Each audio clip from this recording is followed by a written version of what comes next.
अपराध तो मुझसे हुआ, तो मुझे दंड दो। ये सब सहने की ताकत नहीं है मुझ में। ये मेरे साथ ही क्यों होता है? हमारे माता पिता तो ईश्वर चुनता है, अपना सुहाग तो मैं खुद चुन पाती, लेकिन मुझसे ये अधिकार भी छीन लिया गया। कम से कम मेरी मौत तो मुझे चुनने दीजिए। रुको। ईश्वर हर किसी को कला नहीं देता है, और तुम्हारी कला तो लोगों में नई जागृति पैदा कर सकती है। ये कला ना तुम्हारे लिए है ना उस ईश्वर के लिए, ये लोगों में नई प्रेरणा जगाने के लिए। तुम्हें अपने प्राण देने का कोई अधिकार नहीं है।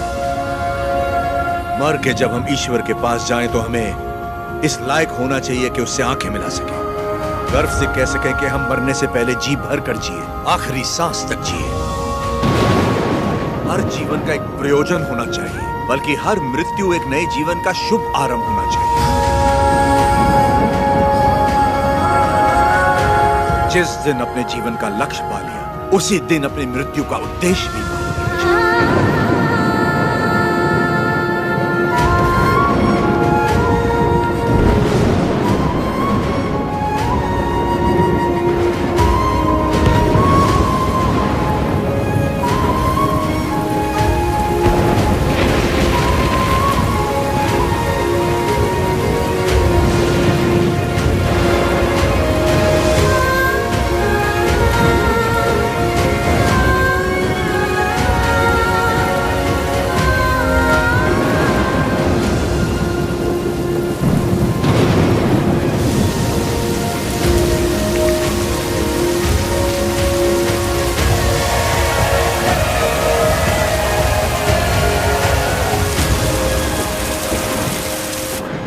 मुझे आपसे कुछ कहना है, कह सकती हूँ? ये ब्याह आपकी इच्छा से नहीं हुआ है ना? बचपन का ब्याह है, इच्छा अनिच्छा का सवाल ही कहां उठता है।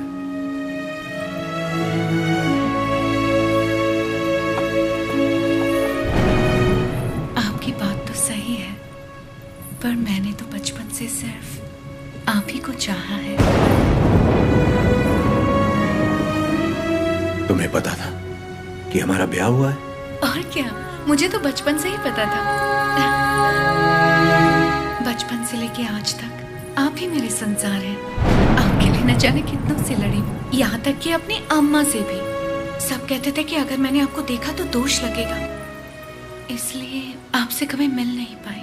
आप यकीन नहीं करेंगे, नींद खुलते ही पहले आपके बारे में पूछती थी। आपकी वीरता भरी कहानियां सुनकर बहुत खुश होती थी। हर रोज आप जिस मंदिर जाते थे मैं भी वहीं जाती थी। जैसे आप पूजा करते थे वैसे मैं भी पूजा करती थी। उस दिन उत्सव में जैसे ही मैंने आपको आते हुए देखा, मैं सरोवर की ओर चली गई। मुझे डर था कि अगर आपको पानी में भी देख लिया तो आपको दोष लगेगा। ये 24 साल मैंने कैसे गुजारे सिर्फ मैं ही जानती हूँ। मुझे सिर्फ उस पल का इंतजार था जब आपको जी भर के देख सकूं।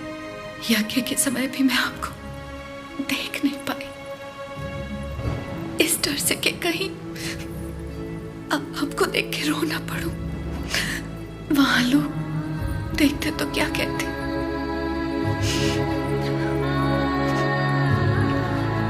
आप कहे तो आप देख लो।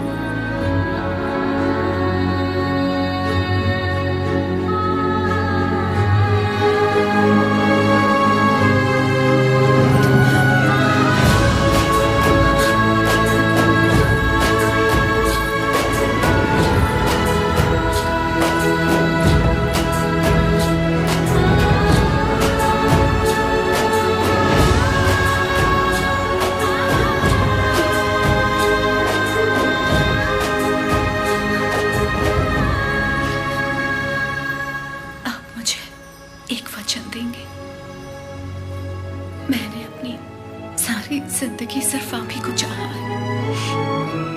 मैं आपको कभी नहीं रोकूंगी, चाहे जैसे रहिए, लेकिन आप एक वचन दीजिए कि